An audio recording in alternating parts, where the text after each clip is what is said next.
Top quality और consistent performance के लिए सिर्फ सिल्वर पंप। टॉप क्वालिटी और कंसिस्टेंट परफॉर्मेंस के लिए सिर्फ सिल्वर पंप, नाम याद रखना। प्रथमतः 79व्या स्वातंत्र्य दिनाच्या महाराष्ट्राच्या तमाम नागरिकांना मी अंतःकरणापासून लक्ष शुभेच्छा देतो आणि भविष्यामध्ये हा महाराष्ट्र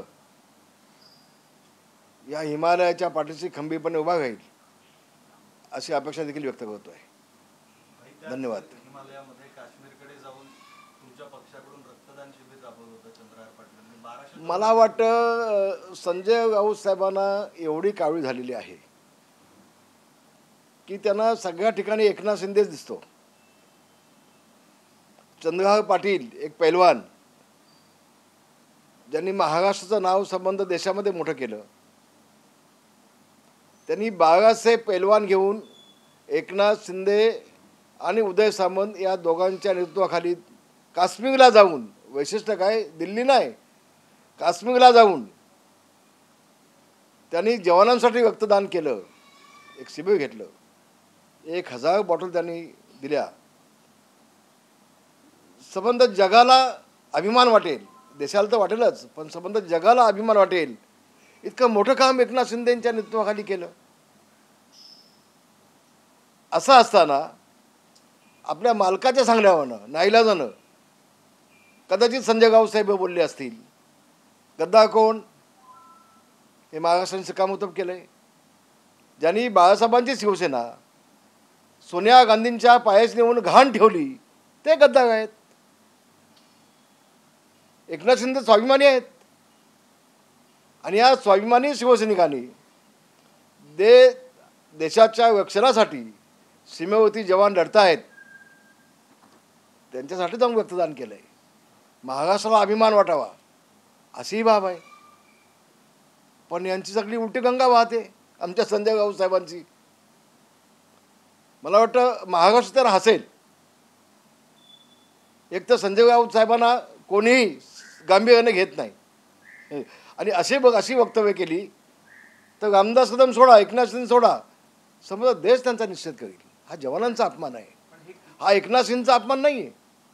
मी तर म्हणेन हा संबंध देशाचा अपमान आहे, हा जवानांचा अपमान आहे, हा रक्षा विभागाचा अपमान आहे असं मी समजेन। आणि उलट संबंध देशाला अभिमान वाटेल असं काम चंद्रहार पाटील आणि एकनाथ शिंदे साहेबांनी केलेलं आहे। मी त्यांचं मनापासून खूप अभिनंदन करेन, लक्ष अभिनंदन त्यांचं करेन मी। भाई तुम्ही म्हणताय हा लष्कराचा अपमान आहे, लष्कराचा अपमान असेल तर मग राऊतांनी माफी मागावी अशी तुमची मागणी? नाही, माझं आता ते त्यांनी ठरवावं। मी मगाशी म्हटलं राऊत साहेबांना कोण गांभीर्याने घेत नाही आणि त्यांना बरोबर लागतं। खरं तर ते नाही बोलले तर चॅनल पण चालणार नाहीत आणि मग त्यांना बरोबर लागतं आणि म्हणून सकाळपासून संध्याकाळपर्यंत आता राऊत साहेबांना पाहिलं की लोक चॅनल बदलतात पटकन, तर अशा वक्तव्यावरती कोणी लक्ष देत नाही। राऊत साहेबांना कावीळ झालेली आहे।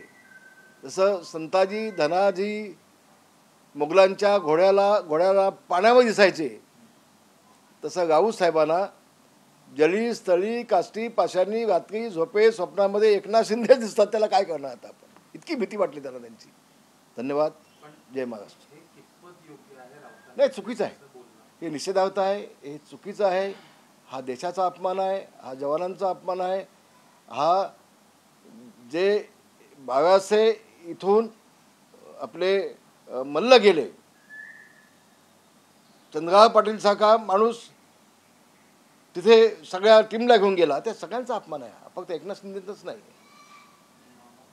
देश याची थुतू करील, निषेध करील याचा। आणि म्हणून जे जवान देशाचे हे एकनाथ शिंदेला खूप आशीर्वाद देतील, खूप आशीर्वाद देतील। ही देशाची सेवा आहे, हे देश रक्षणाचं काम आहे, हे जवान रक्षणाचं काम आहे। आणि म्हणून हे जवान कुणी काही बोलू देत, पण जवान आणि देशाची सेवा केल्यानंतर संबंध देशच एकनाथ शिंदेना दुवा दिला असं मला वाटतं। महायुती सरकारकडे प्रत्येक गोष्टीसाठी वो पैसा होता है नंगे से खुदा भी डवे. याच्यापुढे मला काय बोलायचं नाही आता. एक दुसरा प्रश्न होता की आजच संजय राऊत यांनी भारतीय जनता पक्षाचे एक वरिष्ठ प्रवक्ता आहेत त्यांना खुलेआम शिवीगाळ केलेली आहे. ते असं म्हणून शिवीगाळ. मला वाटतं संजय राऊत साहेब एक संपादक आहेत, संपादक सामनाचे आहेत. शिवसेना प्रमुखांनी त्यांच्यावर जबाबदारी टाकले. शिवसेना प्रमुख अशा कुठल्या माणसावर जबाबदारी टाकणार नाहीत, जो पेलू शकतो अशा माणसावर जबाबदारी टाकतात.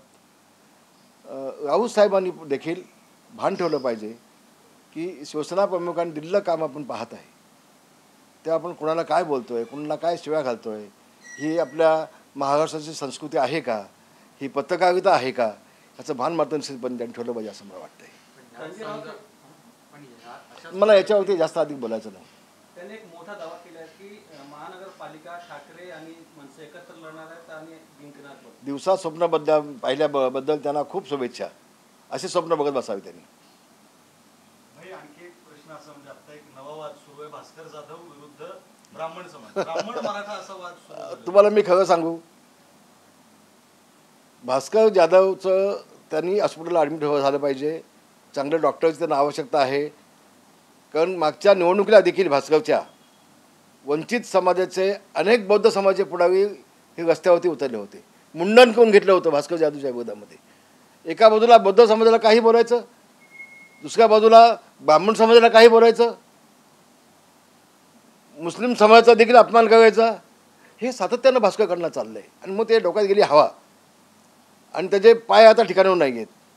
तर मला वाटतं भास्करला निश्चितपणे एका चांगल्या डॉक्टरची आवश्यकता आहे. त्याचा तोल गेलेला आहे, त्याचं डोकं तपासण्याची आवश्यकता असं मला वाटतं. भास्कर जाधव कोकणामध्ये हे नेहमीच खरं तर भास्कर जाधव हा कोकणाला लागलेला डाग आहे, काळा डाग असं मी म्हणेन. सातत्यानं मग ते उदय सामंत असू देत, रामदास कदम असू देत, नारायण राणे असू देत, मग ते सुनील तटकरे असू देत, मग ते पंतप्रधान मोदीजी असू देत, मग मुख्यमंत्री देवेंद्रजी असू देत, एकनाथ शिंदेचा बाप करण्याचं काम असू देत, सातत्यानं आपली अवकातीच्या बाहेर जाऊन बोलणं आणि प्रसिद्धी मिळवणं एवढंच काम फक्त भास्करचं आहे. तेव्हा कोकणाला लागलेला हा काळा डाग आहे असं मी म्हणेन. भास्कर जाधव सामाजिक सलोखा बिघडतोय त्यांच्या वक्तव्यात. नाही, निश्चितपणे मी म्हटलं ना मगाशी, कधी बौद्ध समाजावरती बोलणं, कधी बाबासाहेबांचा अपमान करणं, कधी ब्राह्मण समाजावरती बोलणं, आणि म्हणून स्वतःला शिवसैनिक म्हणून घेण्याचा अधिकार देखील नाही. शिवसेना प्रमुखांनी आम्हाला जी शिकवण दिली ती सगळ्या समाजाला सोबत घेऊन चाला असंही म्हटलं होतं. ब्राह्मणेतर, स्पृश्य अस्पृश्य, घाटी मराठी या सगळ्यांना सोबत घेऊन चालावं ही शिवसेना प्रमुख माननीय बाळासाहेब ठाकरेंची आम्हाला शिकवण आहे. तो ह्याला स्वतःला शिवसैनिक म्हणून घ्यायला लाज वाटलं पाहिजे. बाळासाहेबांचा जो समाजामध्ये दवी निर्माण करतोय त्याला शिवसैनिक म्हणून घेण्याचा, बाळासाहेबांचा शिवसैनिक म्हणून घेण्याचा नैतिक अधिकार कुठलाही नाही.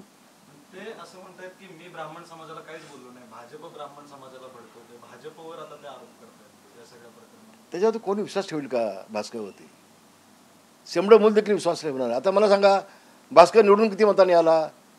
2200 मत. 2200 म्हणजे किती मतांनी? 1100 मतांनी. आता 3 जिल्हा परिषद सदस्य त्याला सोडून गेले, 3, आणि खाडीपट्ट्याचा सगळा मुस्लिम समाज देखील आमच्याकडे आला. जो 30-40 हजाराची आता मतं बाहेर पडली त्याची.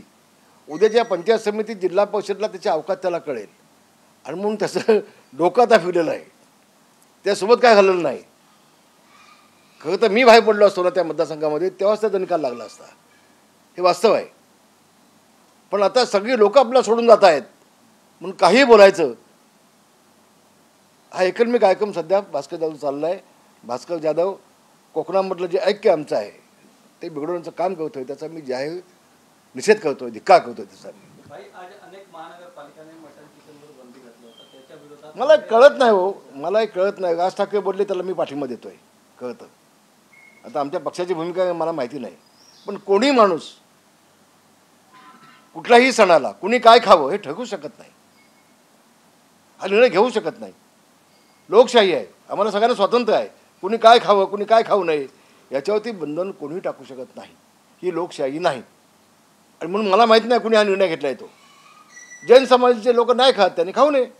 आता मी 100% व्हेज आहे, मी नॉनव्हेज खात नाही, मी नाही खाणार.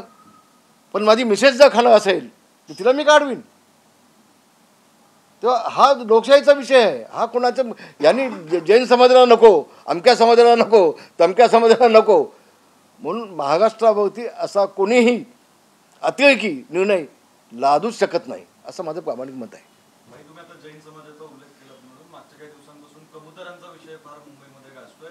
जैन समाज काय चाललंय? जैन समाज साधू हातामध्ये शस्त्र करण्याची भाषा करत आहेत. आम्ही काय आता मागण्या घडल्यात? नको ना. हे आपलं सगळं ऐक्य आहे. मुंबईमध्ये आपण सर्व धर्म समभावाच्या माध्यमातून राहतोय. तर कुणी कबूतराला खायला घालायचं? मग खायला घाला ना तुम्ही. माझं नाव म्हणणं नाही माझं. मग लोकांचे जे मृत्यू होत आहेत, दमा होत आहे, TB होत आहे, त्यापासून त्यांना जनतेला कसं वाचवता येईल त्याच्यावरती काय तुम्ही बोलताय का? काही बोलत नाही. कबूतर प्राणी आहे तर माणसाचा पण जीव आहे ना. दोन्ही गोष्टी बॅलन्स झाल्या पाहिजेत ना. म्हणून याच्या अगोदर जी सुद्धा 100 कबूतर होती, आता 1,00,000 कबूतर झालेत. याचा कोणी विचार केला का? 30 वर्षाच्या आधी, 40 वर्षाच्या आधी दादरमध्ये कबूतरखान्यामध्ये कबूतर किती होते आणि आज किती आहेत, आणि त्याचा दुष्परिणाम काय होत आहेत, या सगळ्याचा अभ्यास करायला पाहिजे. तुम्हाला पण जीव प्यागा आहे, आम्हाला पण आहे, पण माणसं पण जगली पाहिजेत आणि कबुतरांना दाणा मिळाला पाहिजे. असा मधला तोडगा काढा. त्या कबुतरांना जंगलामध्ये कुठेतरी पाठवा, तिथं दाण्यापाण्याची व्यवस्था करून घ्या. काय अडचण नाही ना. माणसंही जगतील, कबूतर पण जगतील. पण उगाच एखाद्या धर्मगुरूंनी जैन समाजाच्या शस्त्र काढण्याची भाषा करावी हे त्याला शोभादायक नाही. भाई, यासाठी जैन समाज जेव्हा रस्त्यावर उतरलेला त्यांच्यावर गुन्हा दाखल झाला नाही, एकावर आहे. मराठी समाज जेव्हा उतरणार होता तेव्हा त्यांना उतरू नाही. कसं आहे, हे मतांसाठी आम्ही हे बघू नये असं मला वाटतं. मुंबई महानगरपालिकेच्या मतांसाठी आम्ही कुणाच्याही लाचारी पत्करू नये असं मला ते वाटतंय. मग ते कोणी असू देत, कायदा सगळ्यांना समान असतो. कायदा सगळ्यांसाठी समान असतो आणि त्यापासून त्याची अंमलबजावणी झाली पाहिजे असं मला वाटतं. तर म्हणून माझा मुलगा पण गृहराज्यमंत्री आहे, त्याला मी सांगेन, अरे बाबा, कायदा सगळ्यांसाठी समान. मग हिंदू असू देत, मुस्लिम असू देत, तेळी असू देत, माळी असू देत, साळी असू देत, कोळी असू देत, बौद्ध असू देत, शीख असू देत, कुठल्या समाज असू देत, कायदा हा सगळ्यांसाठी समान वापरला पाहिजे. माझ्या मुलाला पण सांगेन मी, योगेश कदम. धन्यवाद. मराठी विरुद्ध जैन असा नवा वाद दिसतोय तुम्हाला? नको वाद व्हायला. वाद आपला, आम्ही सगळे एक भावंड आहोत, एका कुटुंबासारखे आम्ही सगळे झाले पाहिजेत. जैन असू देत, आम्ही असू देत, मराठी असू देत, आम्ही सगळी माणसं आहोत. आम्ही मुंबईमध्ये सगळी पोट भरण्यासाठी आलेलो आहोत, याचं भान प्रत्येकाने ठेवलं पाहिजे. मुंबई ही 105 हुतात्मे देऊन आम्ही मिळवलेली आहे, याचं भान देखील आम्ही सगळ्यांनी ठेवलं पाहिजे असं मला वाटतंय. धन्यवाद. जय महाराष्ट्र. समजने वाले को इशारा काफी आहे. काल राज ठाकरे असं म्हटलं होतं की मुंबई फक्त ठाकरे सेना आणि मनसे कार्यकर्त्यांची ताकद आहे, बाकी कोणत्याही पक्षाची ताकद नाही. आता कसं आहे, उद्धव ठाकरेंना राज ठाकरे भेटल्यानंतर आता ताकद वाढली, दोघांची प्रचंड ताकद वाढली. एवढं बस. फक्त मराठी माणसं किती आहेत तुमच्यासोबत तेवढं शोधून पाहावं.